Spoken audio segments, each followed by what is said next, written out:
Yo, what is good? What is good? I see you. You're a ghost. What is good? What it do? What it do? Whoa, pause and we back again just for you. Hey, we got a couple videos to critique. We got one of Jerry Jones, Stephen Jones, and our head coach, Brian Schottenheimer. We also have some news to talk about with the Micah Parsons deal because we got some insight from AOC. Then we get some insight from Stephen Jones that kind of confirms AOC.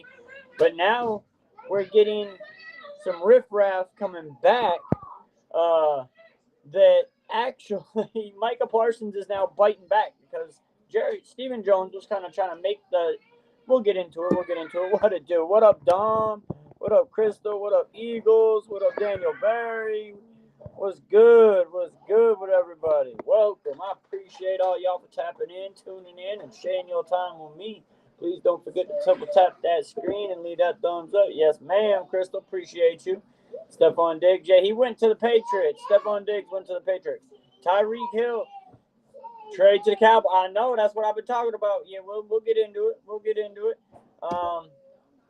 I've yet to see the officiality of it, but we may figure that out here on live tonight. I got a video here. This is the Stephen Jones NFL at the owners meeting.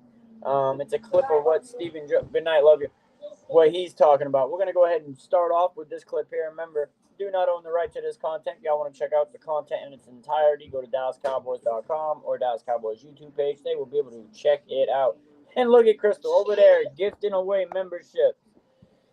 Man, Crystal, you are the GOAT. What it do? Oh, yeah, Eagles. That's what's up, brother. That's what's up. And shout outs to Captain Rafuncho, Quunk, AI, the Sailor, Jeffrey Ferris, and the Star Dashy and Miss Pittsburgh. What it do? What's good with you? Out. It's not out. Man, she be gifting memberships all the time. And that is amazing of her. Thank you. Again, thank you, Crystal. All right, we're going to go ahead and get into this clip here. Like I said, this is an interview of Stephen Jones at the owners meeting. I think it's like a little over 16 minutes. Checking back in at league meetings in Palm Beach with Cowboys co-owner Stephen Jones. Stephen, thanks for making some time. Obviously, a big part of the reason that all of us are here is your duties with the competition committee as the co-chairman. You talked a little bit about the tush-push yesterday, but how do you feel like the committee stands on some of the other agendas on the table in terms of the things like the playoff expansion and divisionless and overtime rules expanding the regular season? Yeah, I think, that's what the competition committee does is every year we sit down and we entertain, a lot of different ideas that have to do with our game. And that's the competition committee's job is to look at potential things that can make our game better and also try to avoid, the unintended consequences of things that wouldn't be good for our game. So I really enjoy the committee. It's great being on it, and hopefully this year we'll get. Like I said, we're going to get more and more interviews from this man because I feel like this is the beginning of the end for Jerry Jones. I think he is going to either take a back seat or just chill out because now that Stephen Jones has the title of co-owner instead of just, president of player personnel or COO, he actually has the co-owner title, so he's going to start taking more lead, and that's why we're seeing him in all these interviews now. We used to never see Stephen Jones in an interview unless it was a signing of a player, a contract, or a press conference. Yes. And then these other, we don't normally see them. Normally we see Jerry Jones, and we normally get him once to twice a week at minimum. Good night, love you. So this is definitely the passing of the guard in the Jones. And like I said, this is probably a major reason of why the Cowboys are actually changing this year. We don't know if it's going to be for the good yet. That's the negative. Is that we just don't know. Hopefully it works out.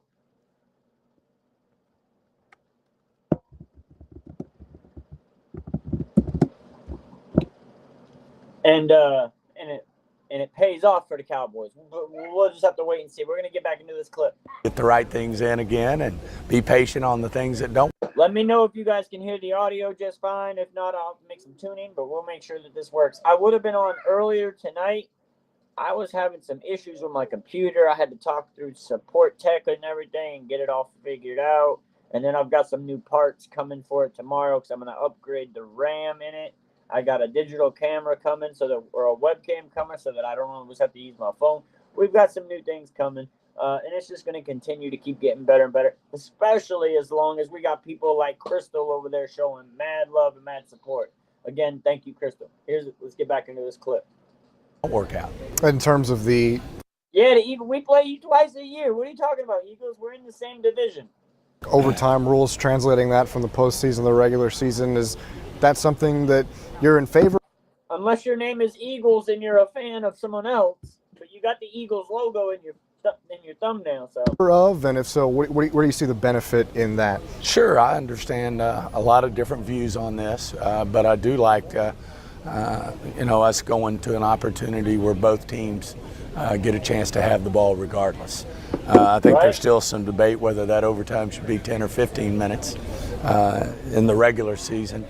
The rules will never be the same because you can still tie in the regular season. And as he's talking about a bunch of the rule changes that are happening, we probably hear a little bit about the tush push, I'm sure, because we all know that that's coming to a change, and that they're trying to pass to get that outlawed, just like they did the slobbery nose for CeeDee Lamb. CeeDee Lamb actually stopped doing it so much because of the simple fact that everybody else started copying him and doing it. So he stopped doing it. He wasn't like Justin Jefferson in the fact that everybody's doing the gritty, so now he stopped. No, Justin Jefferson kept doing the gritty. CeeDee Lamb kind of stopped doing the slobbery nose because I think he got tired of seeing everybody else do it. But hey, let's get back into it. You can't ever tie a game in the playoffs. Somebody's got to win. So certainly, that's my view of things. I think we're doing the right thing by giving both teams opportunity. Eagles fan, I can still call you a bandwagon because they went to the Super Bowl in 2018. They just lost because Jalen Hurts couldn't hold on to the ball. But it doesn't matter, man. If you're a fan, you're a fan. Were you a fan of a different team before that, though? Because if so, that's what makes you a bandwagon team, that you switching teams. Or are you just young, and that's the team you picked in when you started watching football? Opportunity to possess the ball, and I think the question still remains, should we have the 10 minutes or the 15 minutes? And, there's a lot of things that go into that. Obviously, the games that continue to run long, if it's a noon game, it can run into the, can affect television and running into the, the 4 o'clock kickoff games, the 4:25 games. So there's a lot of things that you need to consider with our partners, and certainly we'll do that. How old are you, Eagles fan? Tomorrow when we've had it. And as the co-chairman for the last couple of years, how much have you enjoyed getting to pick the minds of some of the other people in that committee and just learn some different perspectives and maybe add it to yours? Well, I've been on this committee, fortunate enough to be on for many years now. Jerry was on it to start for. But how old are you? Many years, and then I ended up taking his spot. But certainly to get to understand the mindset of all the different coaches I've had the honor to serve with, the different general managers, other owners. You just learn a lot about the game. See, that makes sense. That makes sense because 4 or 5 years ago, you would have just been starting to watch football. So that makes sense. And you certainly gain a respect for the game every year that I'm on the committee. And certainly am honored to be on it and humbled. Are you from Philly or from Pennsylvania? To be on it, and hopefully we continue to make our game better. In terms of going back to your roster now in Dallas, you talked a little bit about some of the gaps that you filled in free agency, and you mentioned selective aggression as one of those processes that you'd like to use in that standpoint. When you look at the wide receiver room, Paris Campbell was a guy that you signed, but in terms of what you've got there alongside CeeDee Lamb, where do you feel like that room is at, and is that a position maybe that you look for the draft or even in free agency to continue to build? First of all, I like our off with Dak. We really liked him. See, there we go. We watched a clip the other day of CFO Sports, Jay Tuck. What up, Shroom? What it do? of J Sports, or J Tuck of CFO Sports, talk about that they might be looking at Mingo as our wide receiver number 2. With a new regime, getting a full off season with Dak, who knows what could amount with this. Yeah, about 45. Yeah, when Tom Brady left. When he came out of Ole Miss, and I really feel like he's got a lot of upside. He is a big body receiver that really hasn't got to show much. Panthers didn't really use him quite like they should the last couple of years. He was a second-round draft pick, if I remember correct. What up, Walt? What up, Messi? Yes, exactly, Walt. Crystal's over there doing her thing. Much love to her. Man, I don't think Mingo. We'll have to see, because I've heard bits and pieces. I haven't watched this clip in its entirety yet, but I've heard bits and pieces of what other creators have clipped out of it. But I want to watch it in its full context so that I can get the actual context of the conversation. I certainly like our young guys, Fournette and that group, obviously. Man, they like Fournette because he got that little bit of Des Bryant in him. We have yet to see any Des Bryant in Ryan Fournette, but that's of course what we keep being told. And brings a little something to the mix. They say the same thing about Mingo. He's got a little Des Bryant. He can come up with the 50-50 ball. There in terms of his juice and explosion. I can say the film tape session that we did with Jay Tuck the other day was really good. And so I really like our room. At the same time, obviously losing Cooks in free agency, we're still open to looking at a really explosive number 2 that could upgrade us. But as I said, I like our room and certainly like the players we currently have. Another room that you said you liked yesterday. Those are the rumors that we've been hearing. I have not seen any official breaking news. Once we get through these clips, I may try to dig into that a little bit here on live. Mingo is a CF. I don't know about all that. Not yet. Well, whatever. Yeah, not yet. Not 100%. Not the official levity, but we're gonna go dig into it a little bit. Yesterday was the running back room. You had we're still open. He said Mingo was the quarterback. Let me clip this again. I really like our room. At the same time, obviously losing Cooks in free agency, we're still open to looking at a really explosive number 2 that could upgrade us. See, they are still open and looking for a number 2, so they're not going to rely on Mingo, or that's the way they're talking, that they're still looking to. It happened before April Fool's. It happened the night before, and there are rumors of it, and not just April Fool's note, but there are some tales to that story. It's been reported, but it hasn't gone official yet. You gotta stop throwing your tablet, boy. When it breaks, you ain't getting another one. Yeah, I don't know 100%. It may not happen. I know Micah Parsons, Tyreek Hill is actually part of the Micah Parsons Bowling for Pins Foundation that he has going on.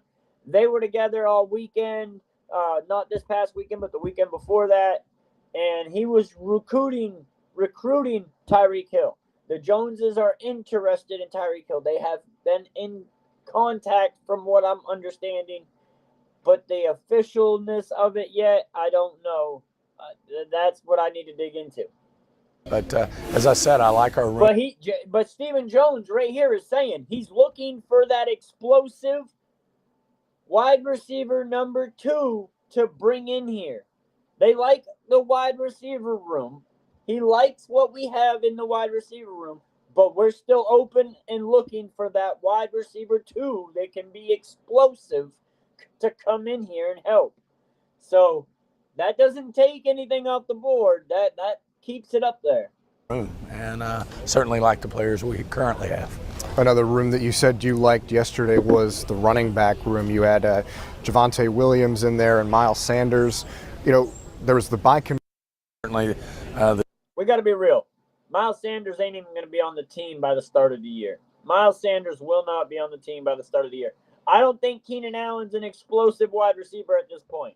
The defensive line, Sam Williams, and now will the Jones family consider him an explosive wide receiver? I don't know, but stat-wise, play-wise, Keenan Allen's not explosive. A familiar edge rusher, and what do you make of that edge room now with Sam Williams coming back healthy? You've got Dante coming back, and Micah Parsons being Micah Parsons. Well, obviously, that was a hard-hit spot for injury for us last year, losing Sam Williams right away. We were really counting on to step up, and really make a difference for us. Lost him right there in training camp, and then lost D-Law. So what we felt like was we lost Sam Williams in training camp, then we lost D-Law, then we lost Marshawn Nealon, and then we lost Micah Parsons. We lost all of our position of strength going in. We had us looking for some. That's unexplainable to me, honestly, Sharon. Oxygen pretty quick, but getting Fowler back's a big deal. He was obviously very productive. He got more snaps there in Washington. We rotated him quite a bit while DQ was here. But that feel like had 10+ sacks the last few years. You give him the snaps. He easily can replace DeMarcus Lawrence, except I would say when it comes to in the run game. In the run game, D-Law was probably better. As a pass rusher, Dante Fowler is definitely better. He'll get the production for you. Had double-digit sacks last year, and I really feel like to go with Micah, go with Sam Williams, and what we already have there. I think the next running back we get is going to be off the draft board, and I think we're going to draft 2 running backs, and I have a feeling Nick Chubb's going to get cut. Not Nick Chubb. Miles Sanders is going to get cut. Now, Miles Sanders will probably get cut, and there's a possibility that Javonte Williams gets cut as well. I don't know. We'll see. But these are things that I've been in privy to.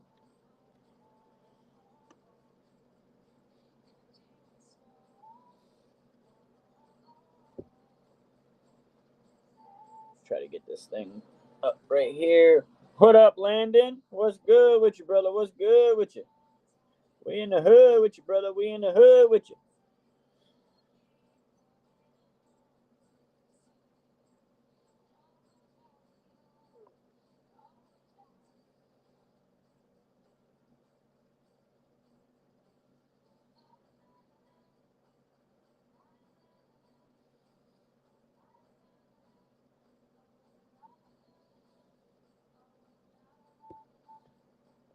They got me twisted. All right, guys.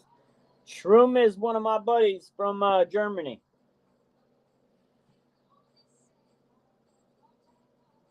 So right now, it is late as hell for Shroom. It's morning time probably for Shroom right now. I ain't gonna lie. I ain't gonna hold you. I'm surprised Shroom is here after 8 o'clock, honestly. 8 o'clock my time. 10 o'clock my time. It's what? 2, 3 in the morning for you, Shroom? Here in Neyland we have there. And, that's another place still. If the right guy's there in the draft, we'll certainly entertain a pass rusher at any point. Speaking of the draft, it's less than a month away now. I know you said everybody's still kind of getting up to speed in terms of looking at prospects. As you were at Senior Bowl and Combine, and as you've kind of got your eyes on a lot of these players, I don't want you to reveal your draft strategy by any means, but is there a position group that you just watch, or several of them that you're like, man, there are some real players here in this class? Well, there's some depth in this draft. I think certainly the defensive line, both outside and inside. We think there's really good depth and players to be had. I think the running back group's really stout compared to past years. So I think there's a He's talking about the draft, right? Because he's not saying that our running back. Oh, I may confirm it. Depth and players to be had. I think the running back group's really stout compared to past years. So I think there's a great opportunity to pick up a young back. But the key thing in free agency, which probably didn't, on hindsight, didn't do as good a job as we've done in the past, but feel like we got a lot of that done this year. It's just, getting the numbers of players, that we need to solidify our rosters. So when we do get in the draft, regardless of position, if a great player's sitting there, that's when we've had our best drafts. I mean, we didn't know we were going to pick a pass rusher when we picked Micah. We didn't know we were going to pick a receiver when we ended up with CD Lamb. That's to me what really enhances your opportunity to do special things in the draft if you have the type of free agency we feel like we had this year. Steven, you talked yesterday or the other day about not being done yet. Outside of obviously quarterback, what other positions you think you need to shore up or do before the draft? I just think anytime, Clarence, you can find a player that can step in and be valuable to you, then you look at him. I mean, I wouldn't necessarily say there's any position. If we look at a player out there and we think he can help us, now that's a lot. Corner to Diggs, that's a challenge. We need the injury to Overshown, that's a challenge. I mean, we don't know when we will get these players back. They have significant injuries, and there's a good chance they may not start. They may not start for us when the season starts. They may not be available. So, we're always looking for ways to improve our roster. We all know you can't ever have enough of those big guys.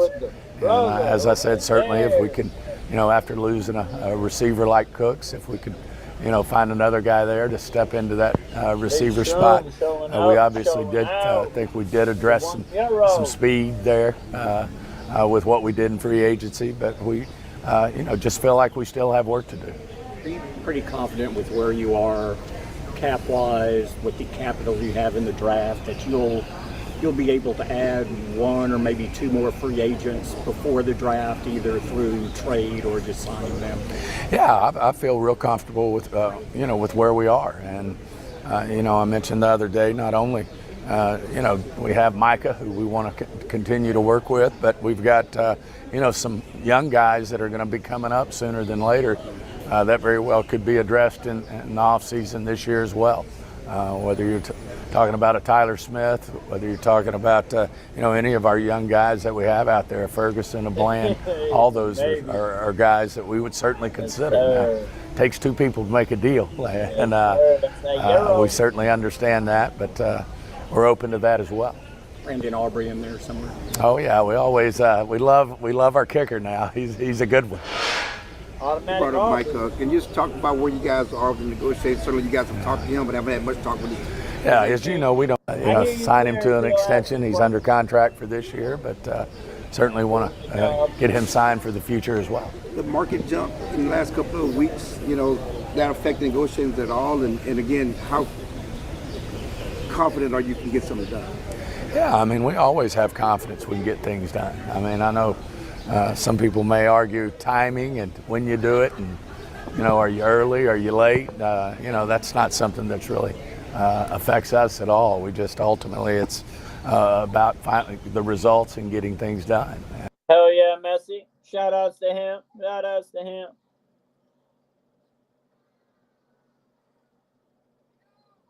I hear you, Landon. I hear you, brother.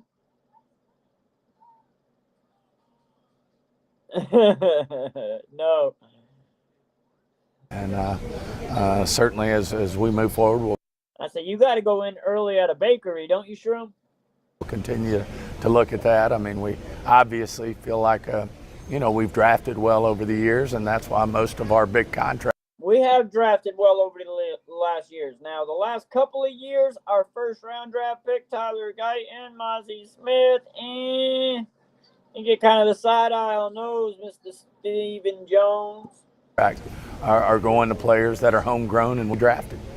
DeMarcus was a big part of this franchise for a while, and he said Lawrence.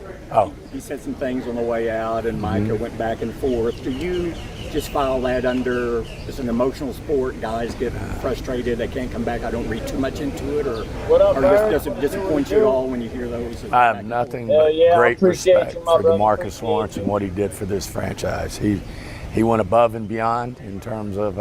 I feel like when he was playing here, I know there were years he could have easily gotten surgery or those type of things, and he played through them, and he was a warrior.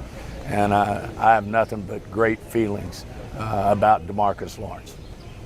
Stephen, in filling a leadership void, you brought up the other day unsolicited Solomon Thomas as someone who could step into that role.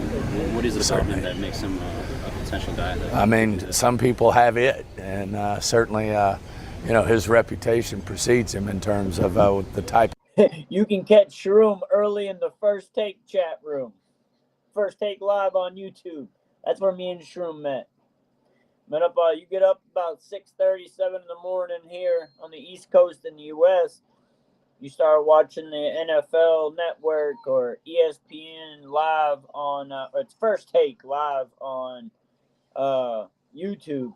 There's a couple different channels, but I used to get up every morning and go on it. I still go on it once in a while, not every morning, but Shroom be there every morning. I'm sure he's still there every morning. A man. He is not only on the field, but even more so off. And is Curtis still around, Shroom? What he brings to the table there, and he's just everything. I understand. I've gotten to meet him, but obviously hadn't seen him live in terms of how he's going to be interacting in that room. But it's great to get guys like that can show leadership. And we have them on our team. Certainly, Dak leads the way as our supreme leader, but to get to bring in a guy like Solomon Thomas, is the type of men we're looking for to have on this football team. Was there any particular reason why he was one of the only guys who got a multi-year contract? Every negotiation's different. Some guys want them shorter and want to prove, go out and think, hey, I can have a great year and make more money. Some guys are very comfortable with where the money is, and you sign him to a longer deal. Ahead of us, Landon. That was just the way it worked out with Solomon, and we were comfortable, and that was the term he wanted, and we were comfortable with that. Is it unusual that you guys will talk more to Michael personally than his agent? Can you talk about how that's... all those are different, Clarence. See, this right here, this is where we're going to get into a little bit of the Micah and the agent conversation, because what has happened is we've got breaking news that there was contract talks about Micah and his deal, and that went out. That news went out. People started talking about that. Stephen Jones then went and confirmed that him and Micah had been talking. Him and Micah had a great relationship. Him and Micah were going in a good direction. Now, what he never mentioned there was him with the agent.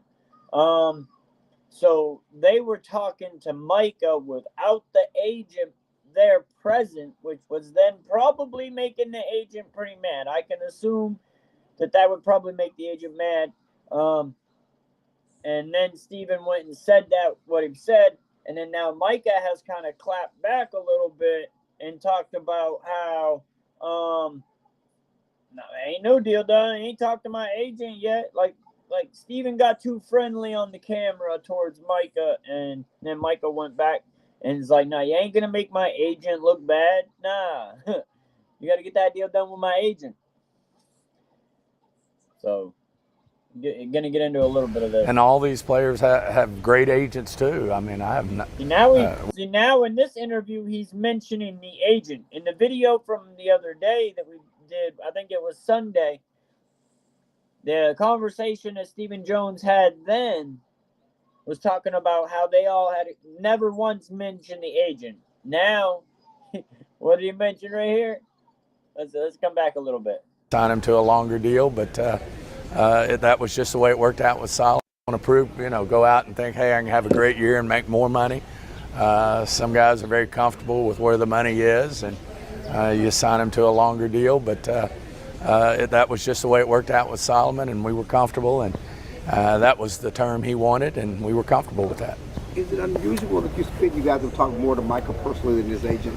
Can you talk about how that's... all those are different, Clarence. I mean, we've had them from, and all these players have great agents too. I mean, I have not, we deal with agents all the time. Dak was one of those guys who wanted us when it was business. Dak made his agent do all the conversations. But Micah likes coming and hanging out in the office and talking with the owners. To talk to his agent. We had Zach Martin. We've had Jason Witten, we've had Tony Romo, we've had DeMarcus Lawrence, as you talked about, that like to come up and talk about their business. And certainly we've got an open door policy when it comes to that, but we also have respect for representatives as well. But Michael likes to visit. See, we have respect for the agent, but Micah likes to come up and visit us. Micah likes to come up and talk with us. He likes to come hang out with the billionaires. Micah wants to hang out with the billionaires. So he goes and hangs out with the Joneses. Now that made the Joneses think that they were going to get extra friendly and be able to make a deal and cut the agent out. Micah then claps back and says, no. You got to make that deal with my agent. I like that deal, but my agent's got to agree to it. So we in a little bit of a pickle there with that. All right. Can we ask about Dak again? Where is he in his rehab process? Your confidence in? Yeah, we feel great.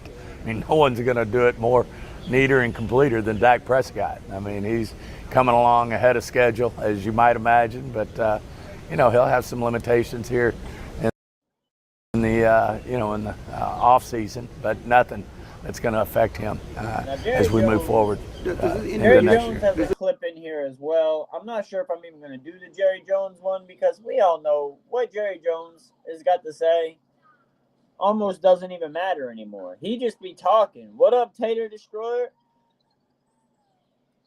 That's craziness, bro. That's some saucy ass craziness.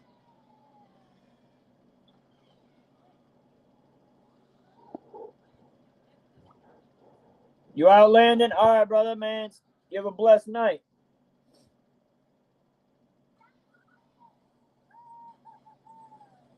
I read that comment and was like, what? Huh?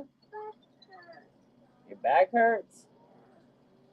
Boy, you're 3 years old. What you talking about your back hurts? What's the matter with your back? Let me see. Where's it hurt? Hold on one second, guys.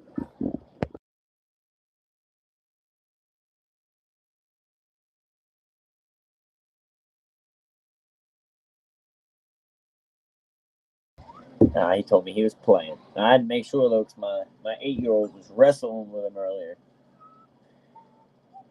Your back don't hurt? No. All right. You sure? No. No, you're not sure? Or no, your back don't hurt? No. Your back don't hurt? No. All right. You sure?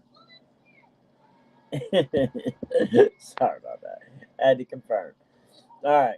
So I'm going to go to this Brian Schottenheimer clip here, and we're going to check this out. Now, I have not watched this clip at all, so we're going to go ahead and get into it. This is the head coach of the Dallas Cowboys. I love to work is the title of this. To do before the draft starts, ideally? Well, first and foremost, we're always looking to create competition. We're certainly not done, whether that remains in free agency over the next, couple weeks, or whether that's through the draft. We really wanted to attack the front, on both sides of the line of scrimmage. I'm really excited about what we did on the defensive side of the ball up front. Getting guys like Solomon Thomas, Peyton Turner, to get Dante to come back. Those are guys that give us an edge to play on the edge. The more I learn about Solomon, I met him a couple years ago at Dak's event. His story's incredible, his leadership skills. Yeah, that's another reason why Solomon Thomas is here, because he's part of the foundation, Fight Faith Family, or whatever it's called, that Dak Prescott runs. Are incredible. And I think it's for mental health and mental awareness. And so we're excited to bring him into the mix. Peyton Turner's a guy that I remember coming out of school, Houston Long. And then, of course, we all know Dante. Playing against Dante last year, it was like, damn, he's really good. And so, and then, again, on the other side, Robert Jones was a guy that we were really excited about. We watched it, but really about creating competition starting on the fronts. The game is played in the trenches. It really is. And it doesn't matter if that's the first play, the last play, whatever it is, but it's always played up there at some point, whether it's trying to stop the run or having to hold up in pass protection when you're playing in a 2-minute drive. So I think we've done a nice job with that to start. When you got here, did you ever come to these things when your dad was a coach, and when you get here? What I can say so far with this head coach here, what I like about him is these players that we're bringing in, they know the exact role that they're about to be asked to play. They seem confident in that role, and they're excited about wanting to play that role. This man here has communicated thoroughly between his coaches and his players what they're going to be doing and how they're going to be doing it. And that was reiterated when we heard the conversations with the other players throughout the interviews, and likewise with the coaches throughout the interviews. That's something that we can definitely tell. He's detail orientated, and he has got these people knowing what they're going to come in here to do, what he's bringing them here to do, how he wants them to do it, and so forth. Was there any kind of aha moment at all for you? Yeah, I think I shared with some of my buddies. I actually told Roger yesterday. I was walking down the first night going to dinner, and with my wife and a couple of the other coaches. And, this is the best time of year. You get together with people you care about, that you respect, but that you compete against. And so we're walking down the long hall coming from our room, heading to dinner. And I had an aha moment to back me being a, 12, 13, 14-year-old kid with my mom and dad and my sister going to dinner. And it was literally in that hallway. And it's just, you look back and it just kind of reminds you of how fast the journey goes. Man, I just want to congratulate this man. He's been patient throughout his career. He's waited, 25 years to finally get a head coaching job. He had some sight into him about 15 years ago, and then it kind of went away. Luckily, Mike McCarthy, because his dad gave him his first opportunity. Huh? I don't know what he's pointing at. His dad gave Mike McCarthy his first opportunity, being Marty Schottenheimer. So Mike McCarthy brought him back in to give him a second chance, and that's kind of where he's come back in from at that point. And we're obviously thrilled to be here, humbled and honored to be in this position. One thing we can definitely know for sure is this man knows football. He can talk football. He's been around it his entire life, and he's been around multiple different types of football in different facets throughout his career. The Cowboys, and but that was a cool moment for me. Has it hit you yet, being a Cowboys coach? What have the last couple of months been like? Very busy. I think it has. It still comes and goes. There's so much work to be done that you really don't have a whole lot of time to think about it. It's more when you stop. My wife and I have had a few quiet moments away from the office where you kind of sit down, you're having a cup of coffee, and you're checking in on all things family. Hey, what are the kids doing? What's going on? How's life? And then you do have moments like, damn, this is pretty amazing. This is pretty cool to sit in this chair with this incredible organization with this much of a history. It's something that I don't take for granted at all, and I'm excited about, and really looking forward to not just the challenge of it, but building it with our coaches and with our players, because that's what this business is about. Getting a group of people together with a common goal, working every day to do it. Every day's not going to go great, and that's the way I'm wired. I love to work. That's good. You look at how this whole NFC East shakes out in the division. What do you think that you guys have to do to be able to compete in this division to win the division? Well, again, I think number one, it's an incredibly difficult division. Addressing the front seven on both sides of the ball is something that we want. I mean, that's going to be the biggest task in our division against the Eagles, is that front line for the defense and that front line for the offense. Because Philly's always built well in the trenches, for sure.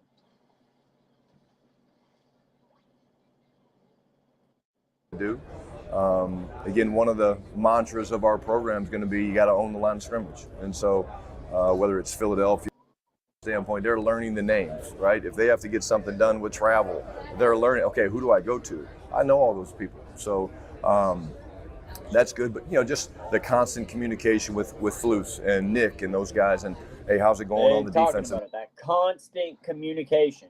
They are communicating thoroughly to get done what they want for his plan here, Brian Schottenheimer here, his plan to be set forth in the best manner possible.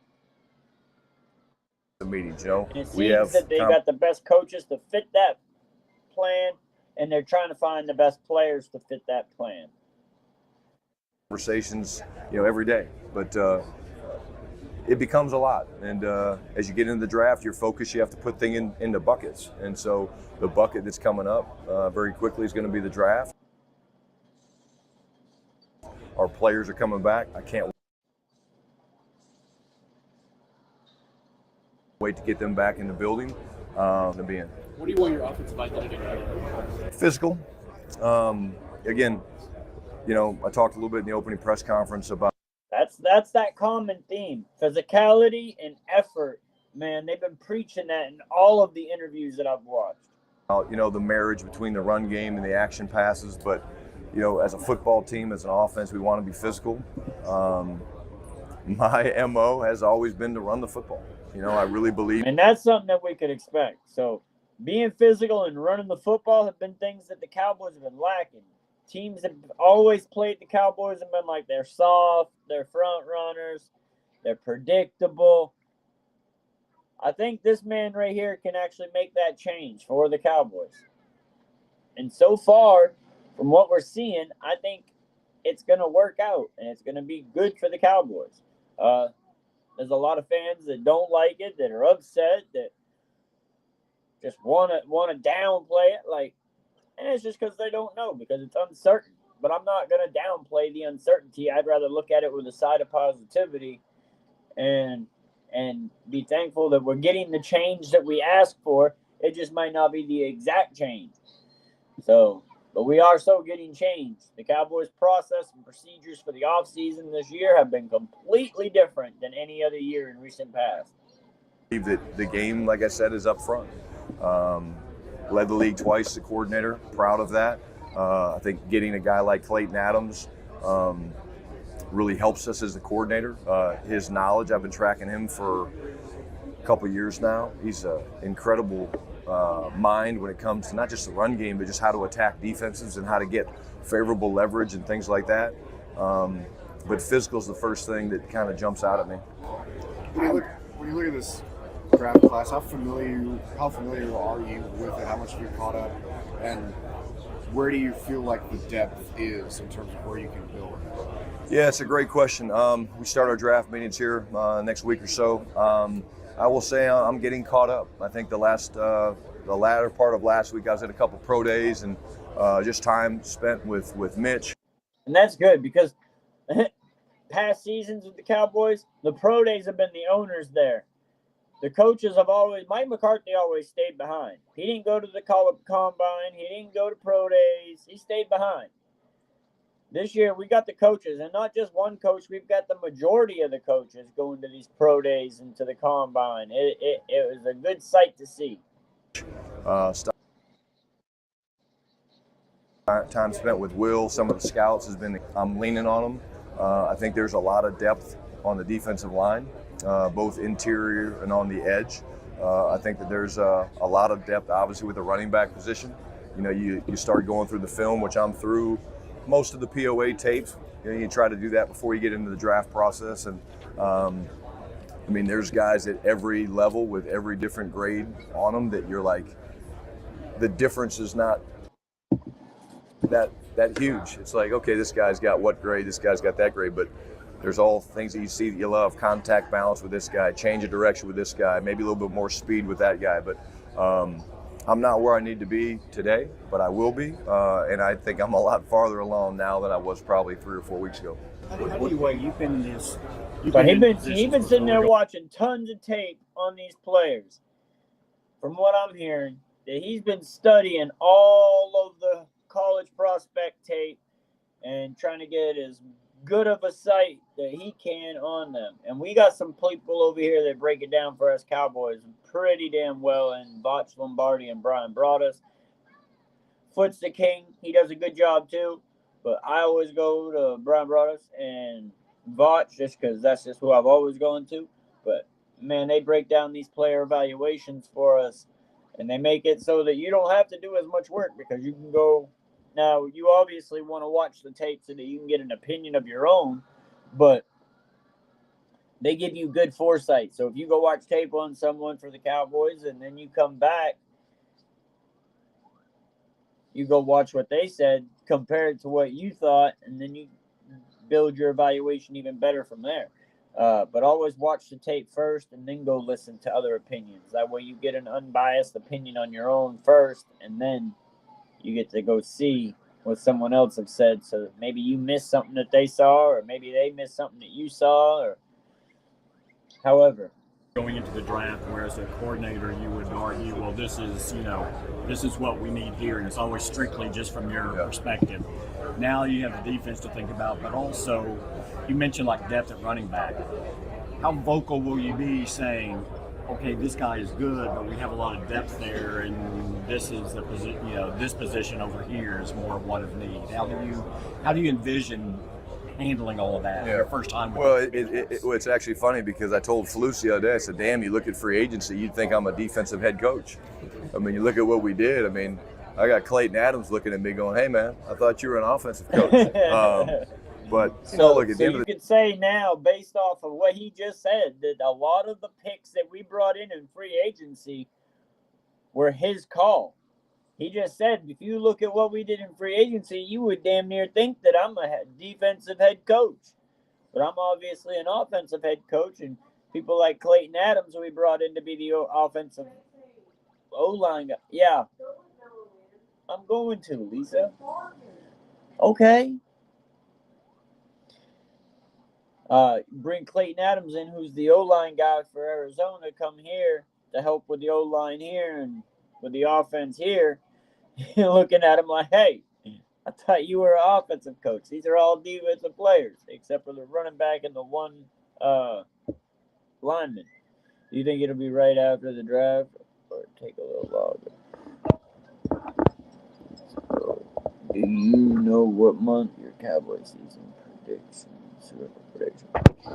Oh, I always say that I always say right around preseason is when I start saying what I think teams are going to do. Because in my mind, how do you predict what a team's going to do if you haven't seen nothing about what they are? Like, I like to see who they are. So I like to watch some of the games, see where they go. Now, preseason's kind of rough, but you only get a little bit of a glimpse. But by then you know what the team's going to be, what style they're going to run, what schemes they're going to play. So what I've been religiously saying is right around preseason, which is August. The day we got to build the most competitive roster we can build. And again, the cool thing about this time of year, the teams that do it really, really well, which I think we're one of those teams doing it really, really well. A prediction at any time, but the prediction anytime before then to me feels like it's premature, that it's a guess more than anything. Is that it's two parts, right? It's free agency.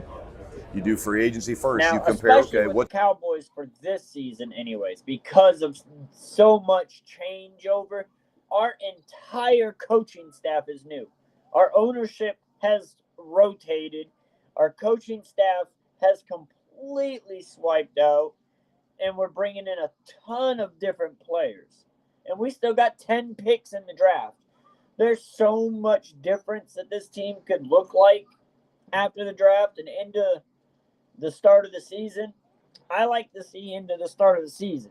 That way we know about what players, because free agency doesn't end at the draft. It doesn't end after, it ends later on. So free agency continues on up into the season. So the player acquisition could still happen. And I think, honestly, some of these players that they may be looking to add maybe after the draft because they don't want to sign or trade for a player that causes them to lose a compensatory pick because we have so many of them. We can use them to maneuver different ways in the draft or through different trades.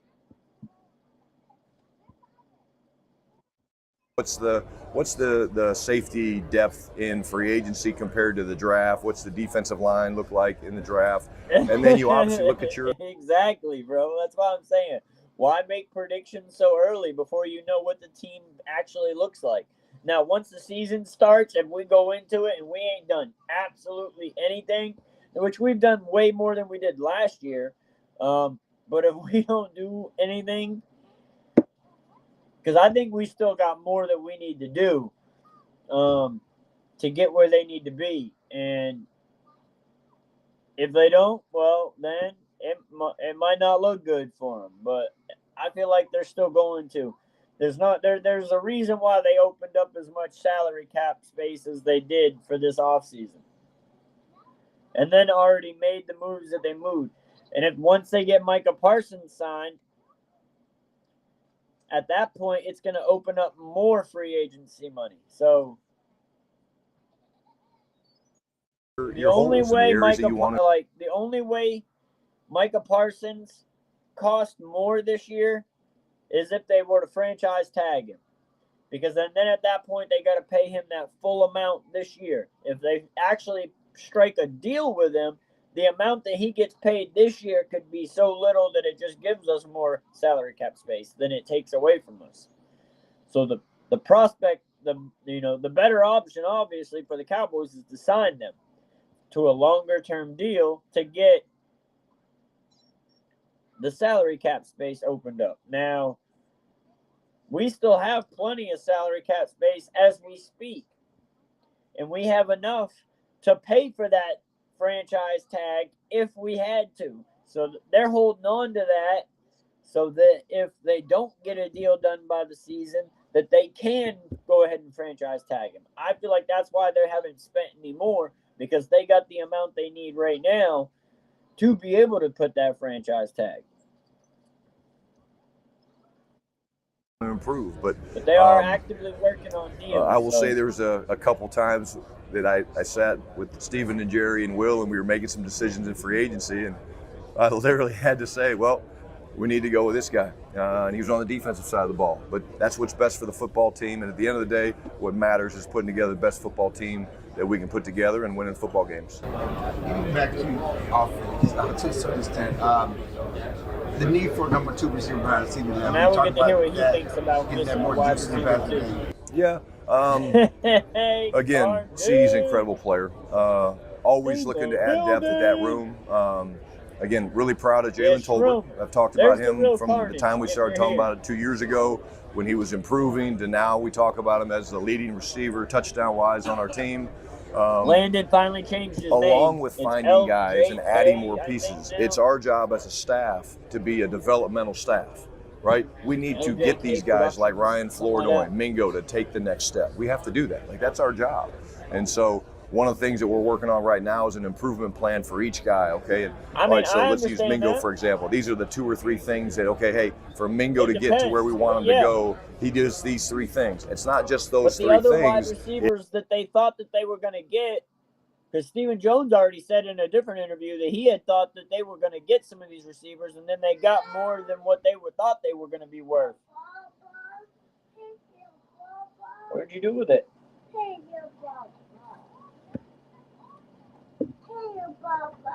Did you drop it? You want the other one? Hold on, guys.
You're crazy.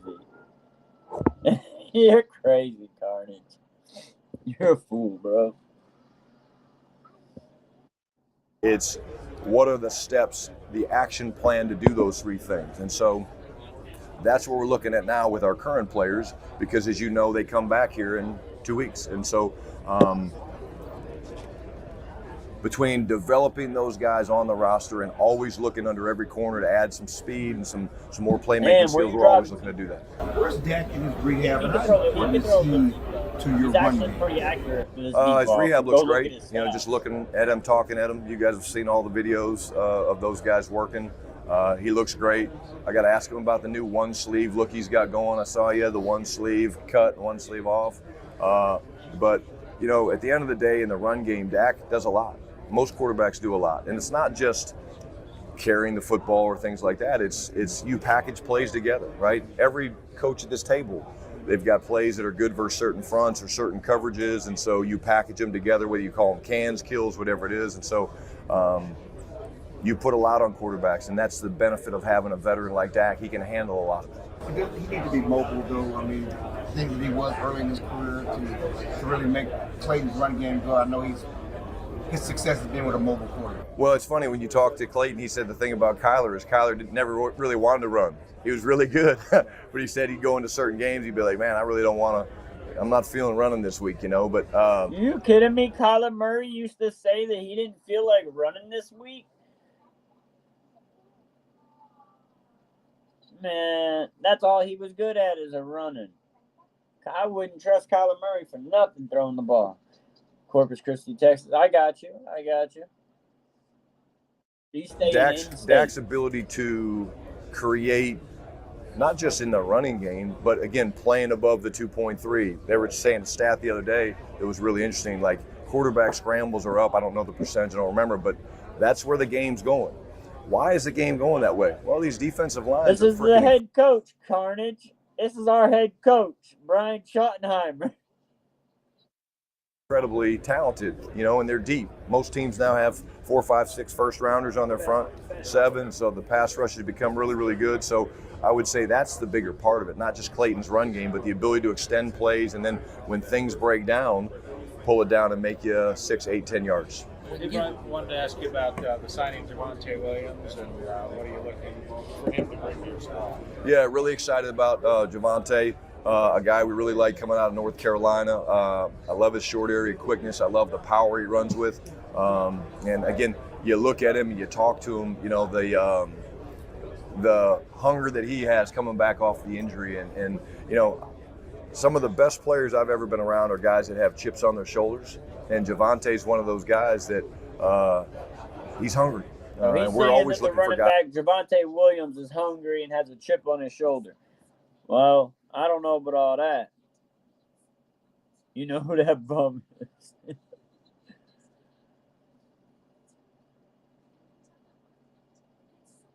Yeah. Everything's bigger in Texas. Guys that have that. So again, we feel really good about his ability just to run the football. For a guy that's maybe not as tall as other backs, his pass protection's really good. He'll strike you, he'll hit. Again, we feel really good about that. Running backs, when it comes to pass protection, that's a choice. They're either good at it because they choose to be, or they're not good at it because they choose to be. That's the way that works with running backs and pass protection. Is it laggy? I mean, it's not laggy on my end. I can't see it. That addition. When you studied him, kind of how did you see maybe the effect the injury had on him over the course of his 4 years? Hard to answer, really not watching him every day before the injury. I didn't really see anything that said that, the injury was an issue. Usually it does take guys a little bit of time coming off the ACL, but I can't compare that. I just know the film that we saw that he played, really good snaps, some really good suddenness in and out of holes and accelerating into open areas. He's the son of Brian Schottenheimer. Really feel good about it. You talked about what up, culture and how you like to be around the building and that. And Osa shared in an interview how you found out what restaurant he was going to be at, sent him a bottle of champagne. Why is doing all of that stuff important to you? Because it's what matters. I mean, hey, let's be honest. Like, this is all really fun and cool, and look at all the cameras and everything. But like, let's be honest. There's going to be some days. Like, this is a National Football League. Like, it's going to be tough. And so, if you preach you're a family, and if you preach that, you know, hey, I love you, I care about you, like, then why wouldn't you take steps? You know, I know my wife and I, we're really excited. Family is all about family, you know. I grew up in a football family, so I want our players, our coaches, our players' wives, our players' kids to feel a part of something bigger than just, oh, okay, that's where Dad works. No, I want them to know me. I want them to know my family because I'm going to switch to the hotspot from my phone real quick, see if it makes it any better. Let's see. Let's see if it makes it any better. It makes gameplay better. What? Your blanket.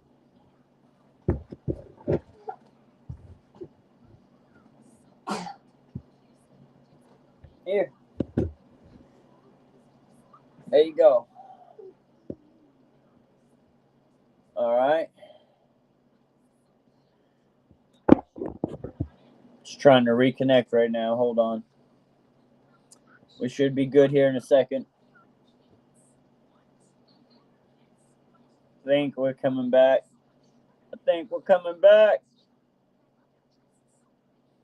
Takes just a second. All right. Now let's play it. Let's see if it's as choppy.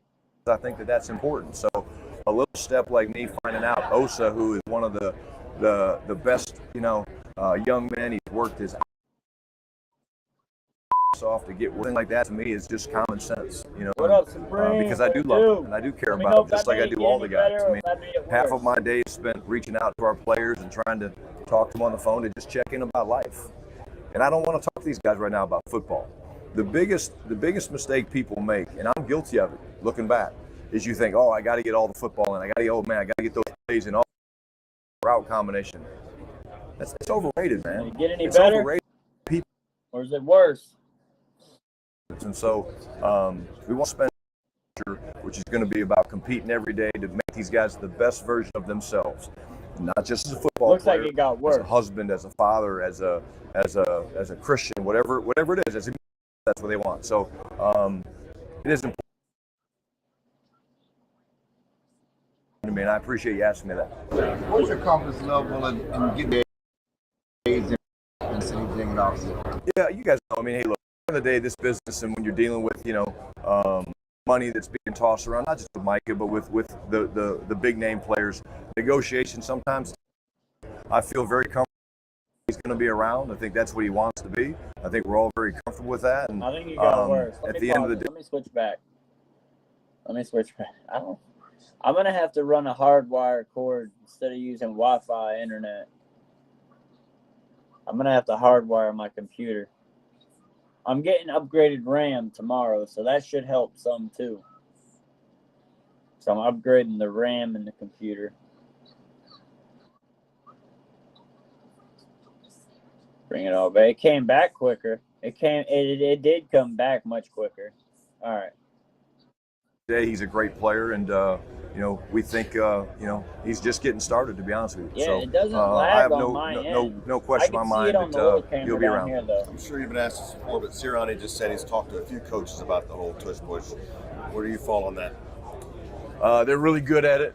You know, at the end of the day, it was fascinating for me listening to some of the meetings and conversations, and the arguments about player safety and all that stuff is interesting.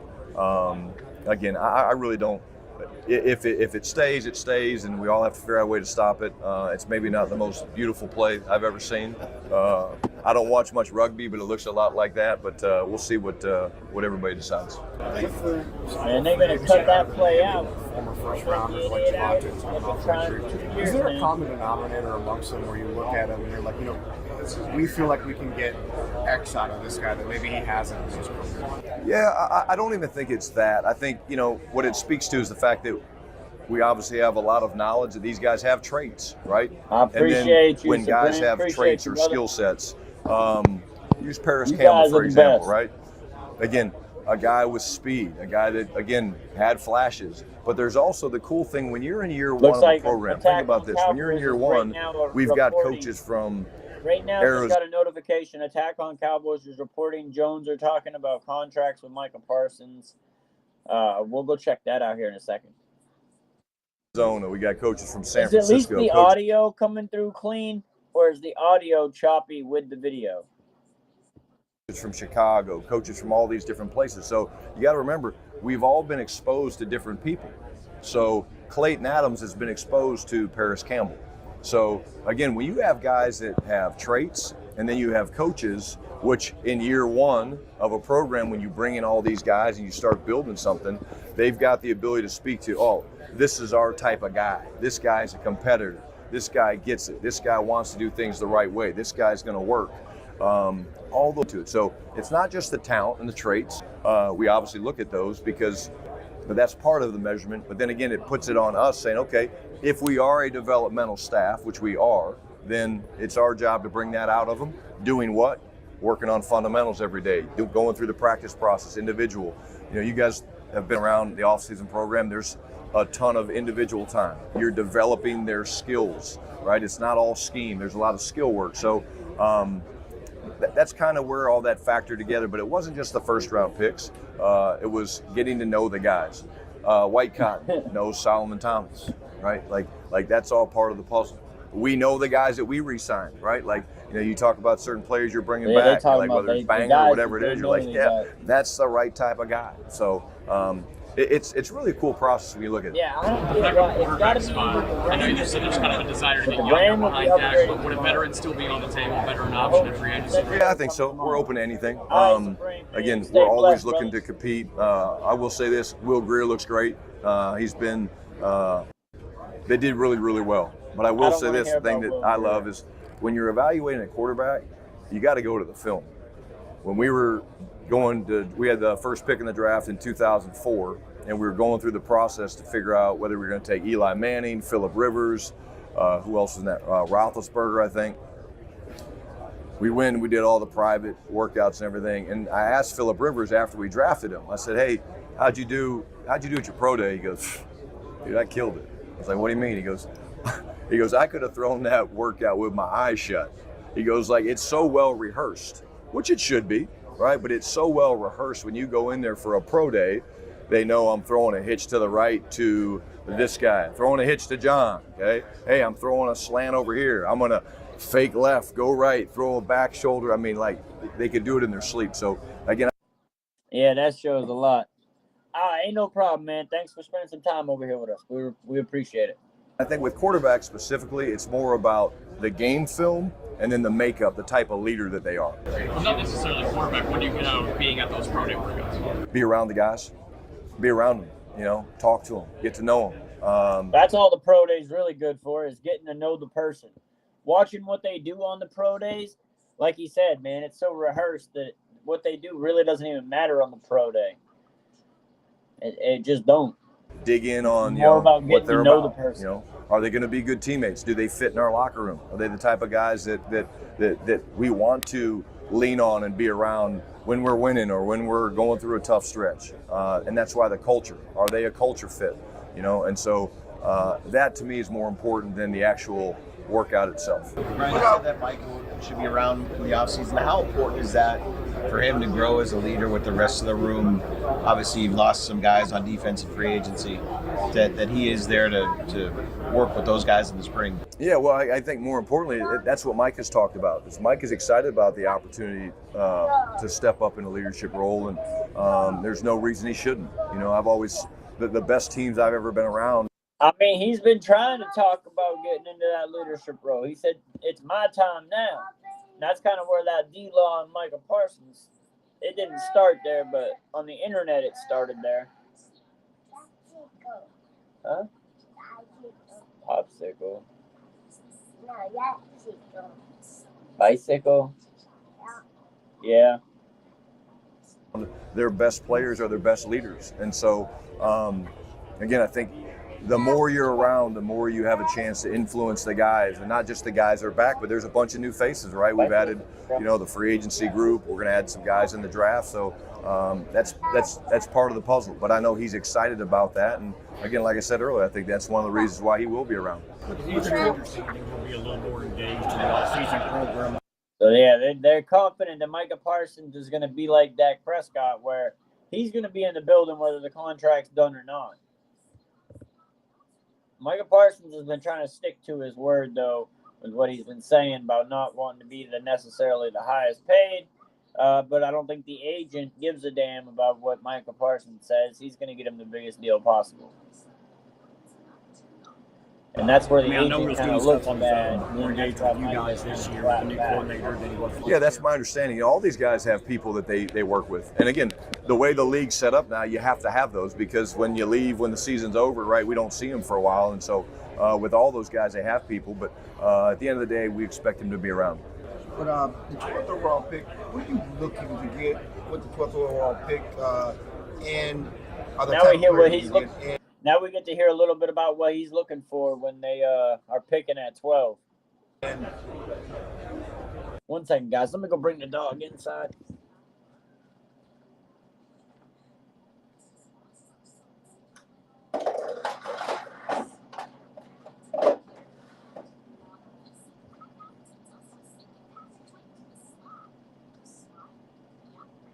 Hello.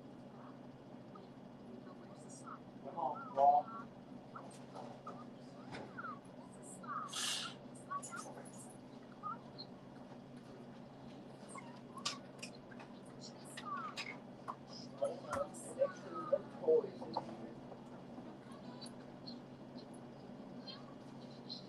All right.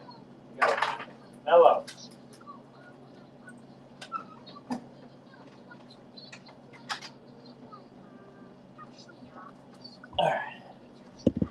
All right, we back, folks. We back.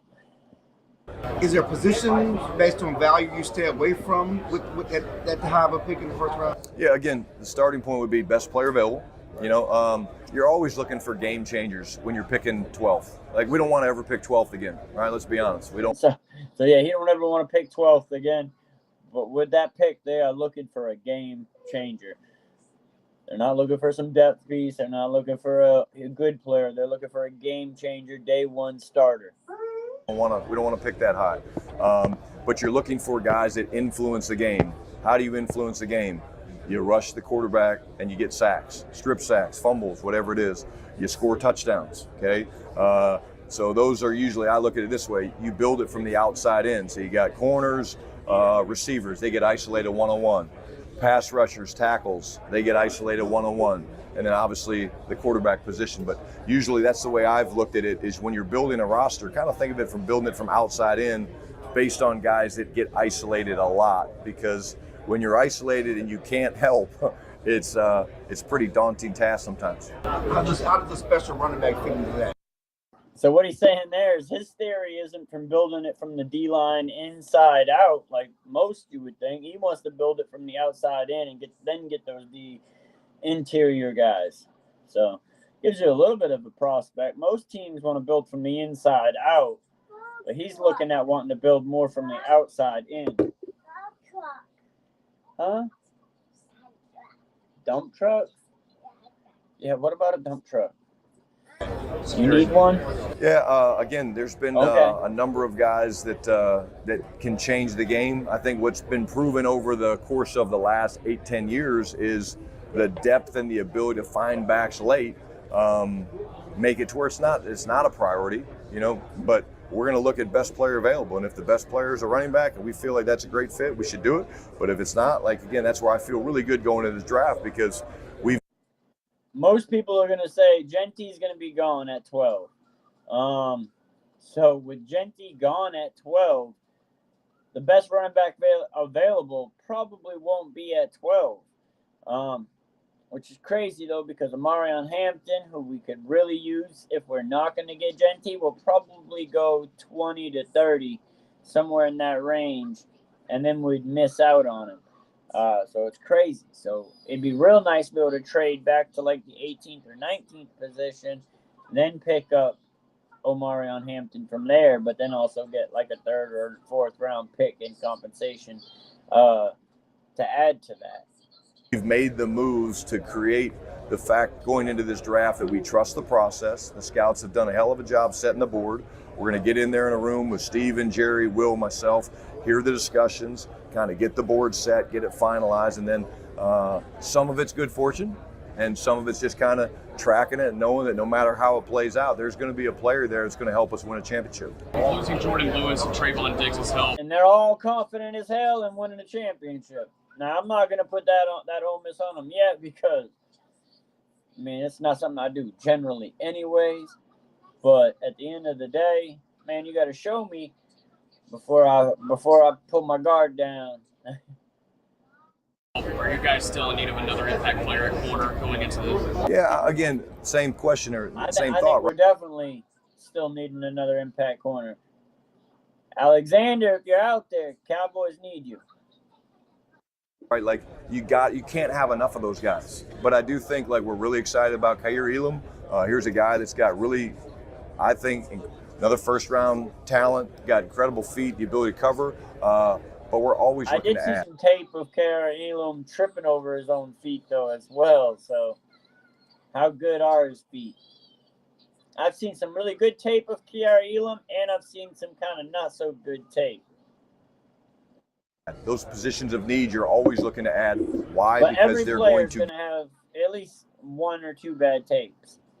Get into those situations where they're in one-on-one situations. They're having to go when the game's on the line and cover a guy, maybe man to man. And so, always looking to add those pieces. But again, it's not just the piece; it's the person. Like, that's the biggest thing I'll say. Like, we want the right type of guys, and guys that believe in what we're trying to build. Guys that believe in competing every day, and to find those things, it takes a ton of work. And that's why our scouts and our personnel guys, they're the experts. They've been around these guys, half of them for 2-3 years, and that's why when they're talking, man, I am all ears. And then we complement that with our thoughts of how the scheme's going to be built. But like we talked about before, I think at the opening press conference, like your scheme, if it doesn't have the flexibility to fit into what your players do well, then you're not a very good football coach, in my opinion. How involved will you be in each of the 30 visits? Will you always be like the last guy to talk after they go through everybody, or how have you structured that, and what will your role be? I will always have quite a bit of time with the guys. I won't be doing the football stuff. I'll be doing more of the, hey, let's sit down and talk. Let's kind of just man-to-man visit. Let's talk about life. Let's talk about what interests you. It is hard because there's a lot of moving parts. These guys are coming in from all over the place, and so again, it's not always at the end. It's not always at the beginning, but it is a good sum of time where I can get to know. That's one of the reasons when I'm talking to the players walking the building, right? It's like, hey, what did you like about this? What did you like about understand? Like, the guys that played early on, man, and the sacrifice that they made are a lot of the reasons why and take. I mean, who wouldn't want to get advice from a guy that's seen so much and done so many great things? All right, I think I'm going to finish the tape up there. And let's go and see real quick. We were talking to Brian Schottenheimer this morning. All right, AOC.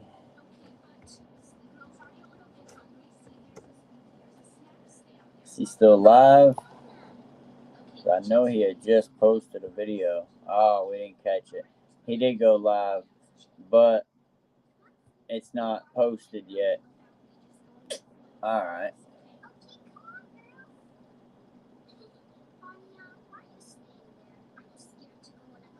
Spoken to Micah, expected him to be part of OTAs to a greater extent than he was last year.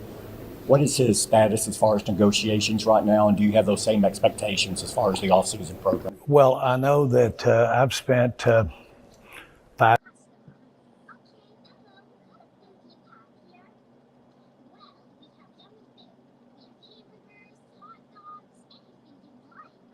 All right. All righty. I'll go ahead and clear that off. Pull this up. All right. So that was the owner our co-owner Stephen Jones and our head coach Brian Schottenheimer talking about different things at these owners coaches meetings and giving us some insight going in forth onto what these teams is looking to do here in the rest of the free agency and throughout the draft. Hopefully I'm the same way, bro, but I'm just doing it live. But yeah, this is the insight that we get from them, so that we can try to figure out and decipher what we break down and think of it. Hopefully y'all had a good night. I had a good night. Y'all stay blessed. As always, I'm Ryals. Y'all make tomorrow great on purpose. And I'll catch you guys later. We out. Peace.